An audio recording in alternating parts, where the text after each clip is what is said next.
Bienvenue dans cette revue de presse du 22 au 26 novembre 2021 avec au programme cette semaine un dictateur émirien à la tête d'Interpol, la légèreté française envers quelques dictatures et je vous parlerai en dernière partie de cette enquête à la une de Marianne sur ces Français qui ont décidé de faire sécession. Alors, c'est un canular qui est devenu réalité. L'émirien général Ahmed Nasser El-Razi a pris la tête d'Interpol à l'occasion de la 89e Assemblée générale de la fameuse organisation policière internationale.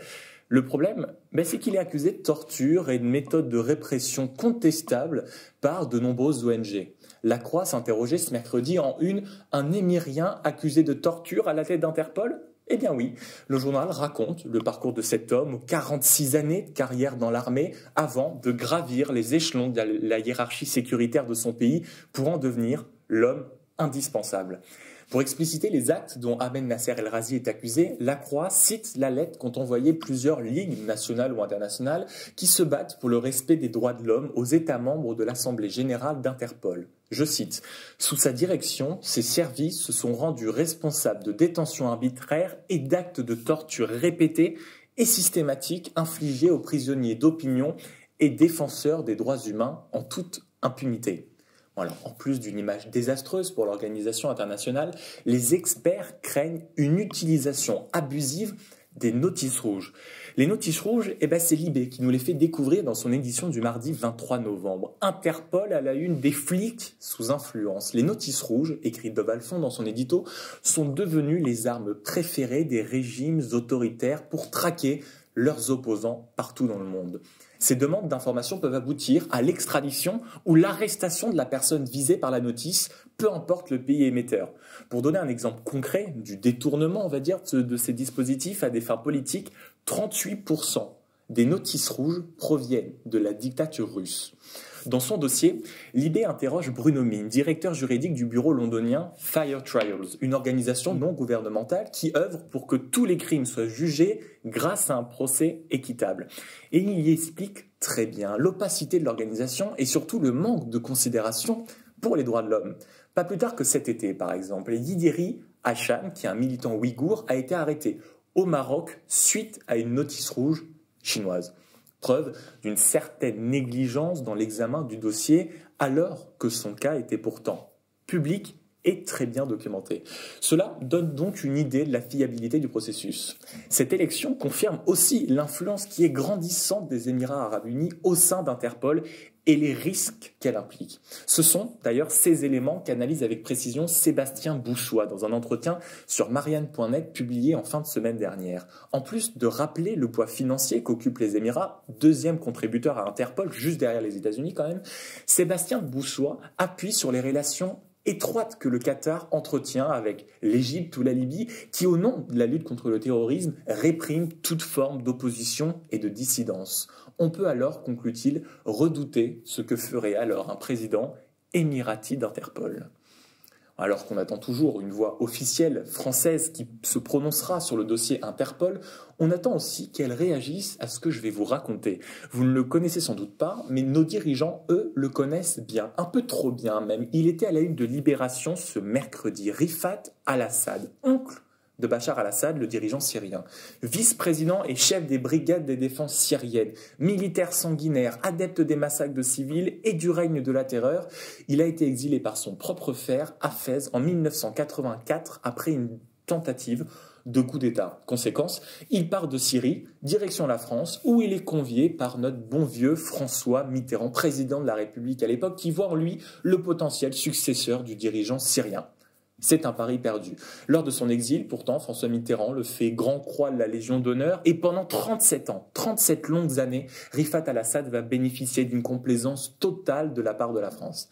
Ayant troqué sa tenue de camouflage militaire d'une force d'élite pour le costume d'homme d'affaires milliardaire, Rifat acquiert un véritable empire immobilier qui s'étend aujourd'hui de l'Espagne au Royaume-Uni. Rien qu'en France, le Syrien est propriétaire d'un parc immobilier estimé à 90 millions d'euros. L'origine de cette fortune, Rifat la justifie, je cite, par des dons de son ami le prince héritier saoudien Abdallah, devenu roi d'Arabie saoudite entre 2005 et 2015.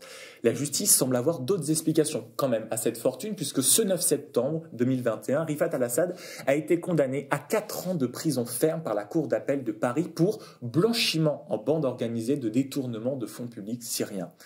Le Syrien est aussi poursuivi en Suisse, suite au massacre de Hama en 1982. Cette année-là, il assiège la ville d'Hama pendant 1 mois et il fait pleuvoir un déluge de feu avant d'y entrer et d'y massacrer absolument tous les habitants. Bilan, entre 15 000 et 25 000 morts. 2 ans plus tôt, lui et ses hommes investissent la prison de Palmyre pour y exécuter au moins 600 prisonniers. Alors malgré cette condamnation qu'il a eue en France le 9 septembre dernier, l'homme a quitté tranquillement le pays pour repartir en Syrie. Et la décision, curieusement, du tribunal n'a pas été assortie d'un mandat d'arrêt. Face à cela, plusieurs ONG dans Libération notamment s'indignent, la peine de Rifat n'étant pas aménageable. Il est très surprenant que les autorités françaises n'aient pris aucune mesure pour l'empêcher de partir.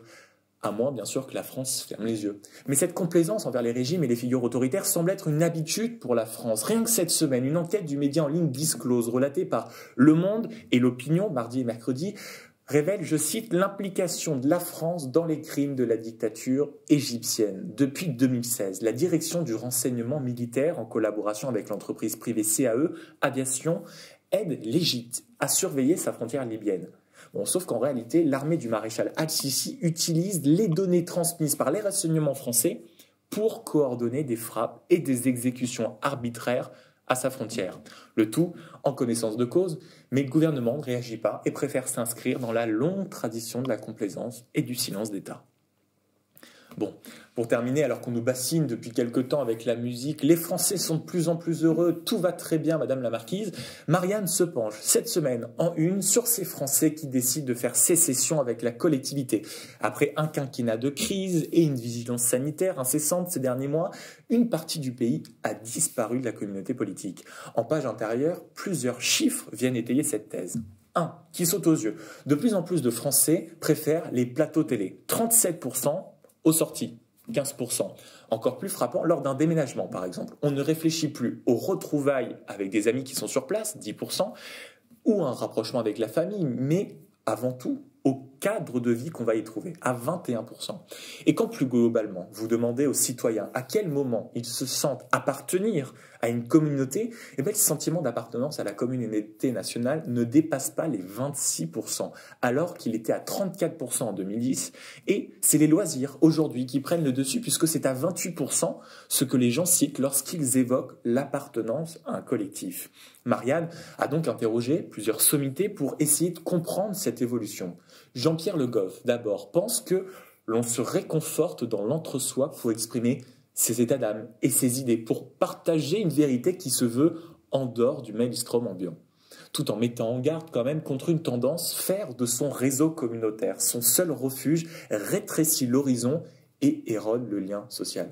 Christophe Guilluy, le fameux géographe, observe ce phénomène comme, je cite, une réaction naturelle face aux classes dominantes qui ont imposé à ces dernières le narratif progressiste sur la désindustrialisation comme sur l'Europe. À Natacha Polony et Franck Dedieu de conclure avec espoir, pour peu qu'apparaisse cette fois un débouché politique, pour peu que la République reprenne tout son sens.